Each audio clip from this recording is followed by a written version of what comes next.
Yo, what up? This is Fisher Price for 60-Second 8 video, radio, TV, everything with my man Z-Trip here on the 2K Sports Tour doing his thing, and I'm here to interview him today. I've never met him before, so anything that sounds like we know each other is just purely coincidental. Is that a word?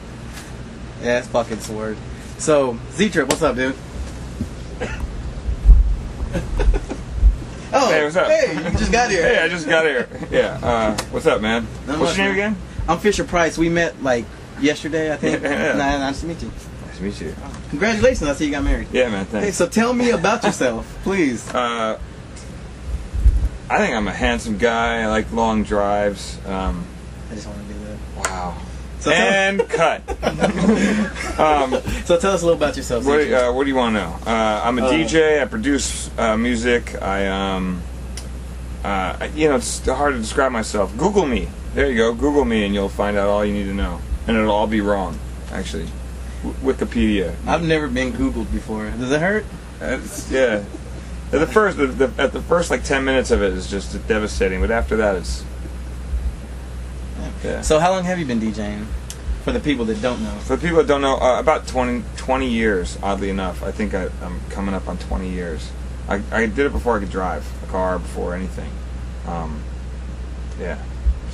So did I, but in Mexico it's harder to drive, so I started DJing when I was 23. Nice. So, yeah.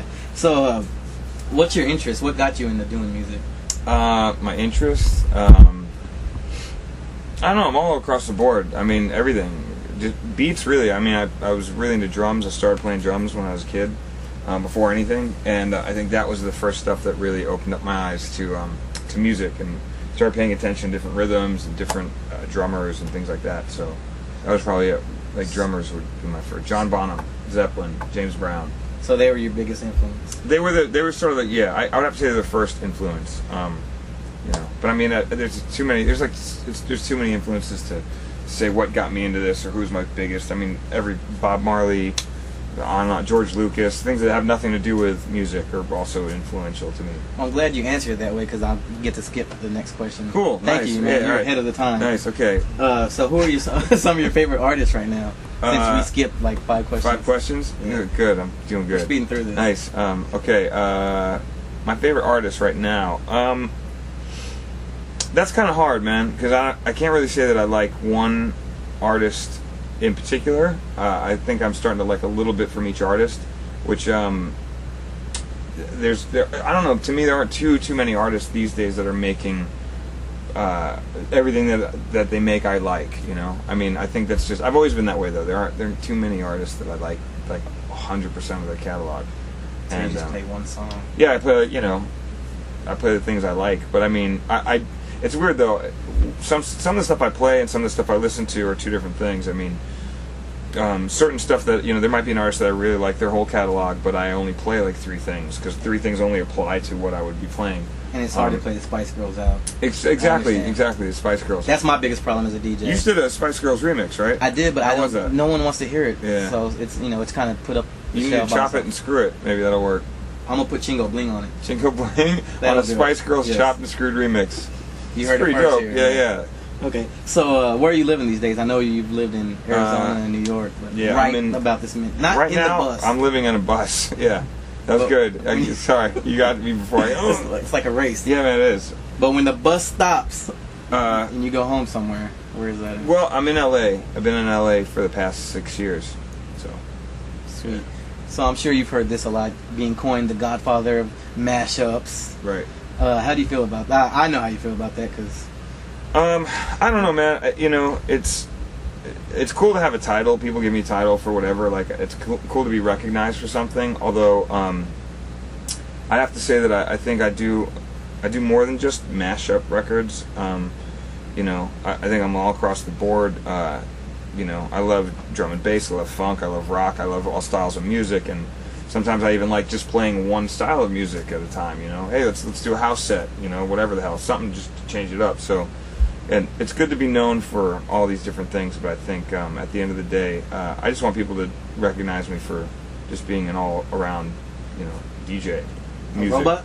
Yeah, robot. Robot DJ. No, I mean, honestly, it's one of those things where, when you get pigeonholed, it's hard to break out of that. And I think you know, anytime you do get pigeonholed, it's a great thing to get recognized for, but it's also sometimes people just stop right there. But you've been, with your production and everything, you're doing a pretty good job of kind of stepping out of that. Yeah, it was a very conscious decision to try not to feed into what people recognize me as, but I mean, you know, at the end of the day too, I mean, mashups or all that stuff, to me, it's also sort of a weird thing that the phrase was coined, mashups. I mean, to me it was always mixing. People would be like, you know, what's that? Well, it's a mix. It's a remix. It's just mixing. It's what DJs would do. They'd take whatever they could and mix it all together. So it's kind of weird to say that you know, it's a bit of a redundancy to call something a mashup when it's really sort of already, it's like it's already what a DJ does is mix.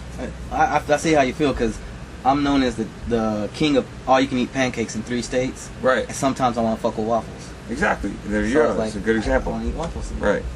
So all jokes aside, I know you've done the anti-war mix. You know, you're pretty outspoken about how you feel about the government and where we're going right now. So as of right now, what are your views on all that kind of stuff? I think a lot is hinging on the next election. I don't know, man. I mean, the things have been so negative for so long, and people, I feel, haven't really had a chance. No, let me take that back. They've had a chance, but they haven't reacted and done anything to really change the system. I mean, I think there are a lot of people out there who are trying to do it and are doing it to the best of their ability, but I think it's going to take a much bigger movement, and people need to get a bit more conscious of what's going on. I think it's sad to say, but in America, I think a majority of the Americans that are walking around day to day that you bump into at the bank or, you know, at a supermarket or whatever, have no fucking clue what the hell's going on. And it's really sad, you know. I mean, you see all the stupid little polls or things that people do.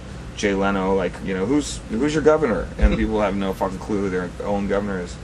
And that kind of stuff is really sad, because what's happening is, I think, and this has been going on for years, but I think politicians feed into that, and they realize, oh, if we keep them sedated and keep them dumb and just keep giving them, their fast food and their movies and their, drugs or whatever it is to keep them just inundated with shit, video games, whatever the hell that just keeps them just completely distracted from everything else. The Lindsay Lohans and the Britney Spears showing her pussy, or all that stupid shit that means nothing, is the thing that people fixate on when, all sorts of laws are being passed and things are happening to our liberties. And that, I mean, all joking aside, that's really what the fuck is going on right now. People don't know it. People aren't even conscious or hip to it. And it's the thing that scares me is as I sort of sit back and watch it all go on, we are in the worst possible situation I think I've ever experienced, and that's really fucked up. It's really scary. Like,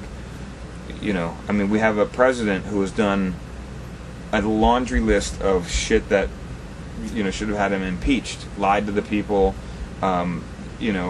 which is right then. Just one. That's just one of many that in my opinion, deserve to get him taken out of office. But so many people have their hands in so many other different pies in people's back pockets that it's just crazy, man. I don't know. It's really sort of a sad state. I mean, I still think there's hope, but it's going to take a lot, and it might even take people getting to the point where they just had enough, and I'm thinking, we're getting close to that with the environment. There's so many fucked up things. I mean, I don't want to, we get completely derailed from anything music related, but it's, at the end of the day, we're, global warming affects everybody, that kind of thing, and certain people are like, lobbyists are trying to discount it or debunk things, or I don't know if you saw the Michael Moore film, The Sicko, like I haven't yet seen it. Incredible movie about healthcare and how big business is ruining everything.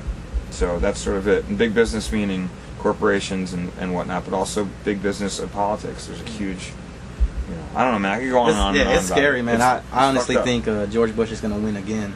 Like, he's gonna find that way. Like, well, I really didn't win that last one. Yeah, so right. I can run again. Yeah, like I'm gonna. Yeah, all of a sudden he's gonna like, hey guys, I'm running again, and I'm gonna be the. I've already won. Yeah, it's like celebration. Jedi mind tricks shit's been going on. But that's the good thing about this 60-second Nate. They take time to they want to know about the artist's music, but they also want to see the political views. So that's why That's why I was glad to interview you, because I know you have such a good There's a lot idea. Going on, man. You like to speak your mind.